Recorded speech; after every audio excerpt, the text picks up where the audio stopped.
আবহাওয়ার খবরের দিকে নজর রাখি। গরমের ট্রেলার শুরু হয়েছে ফেব্রুয়ারিতেই। 2026-এ গরম ছাপিয়ে যাবে 2024-এর রেকর্ড।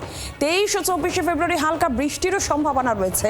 বঙ্গোপসাগরে নিম্নচাপের জেরে বৃষ্টির সম্ভাবনা এবং দোলে তাপমাত্রা পৌঁছতে প্রায় 36 ডিগ্রির ঘরে। ফেব্রুয়ারি মাসের 20 তারিখেই কলকাতায় দিনের তাপমাত্রা 32 ছুঁই, রাতের তাপমাত্রা প্রায় 20-র ঘরে। এখনও ফেব্রুয়ারির বেশ কিছুদিন বাকি।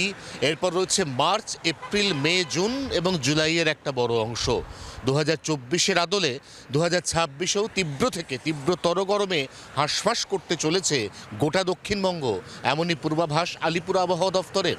উত্তরবঙ্গের পার্বত্য জেলা বাদ দিলে তরাই, ডুয়ার্স এবং সমতলের জেলাতেও এবার গরমের দাপট একটু একটু করে বাড়বে, যা তীব্র থেকে তীব্রতর আকার নেবে এপ্রিল, মে, জুন মাসে। এই অবস্থায় কিছুটা হাওয়া বদল আগামী সোম এবং মঙ্গলবার। উত্তর পূর্ব বঙ্গোপসাগরে তৈরি হয়েছে নিম্নচাপ, যার জেরে উড়িষ্যা, ঝাড়খণ্ডে বৃষ্টি, যা সামান্য হলেও প্রভাব ফেলতে পারে এই বাংলার উড়িষ্যার লাগোয়া জেলার কোনো কোনো অংশে। পাশাপাশি গাঙ্গেয় দক্ষিণবঙ্গে সোম এবং মঙ্গলবার অনেকটা বেশি থাকবে আপেক্ষিক আর্দ্রতা বা জলীয় বাষ্পের পরিমাণ। 24 ঘন্টার জন্য ক্যামেরা জয়ন্তর সঙ্গে অয়ন, কলকাতা।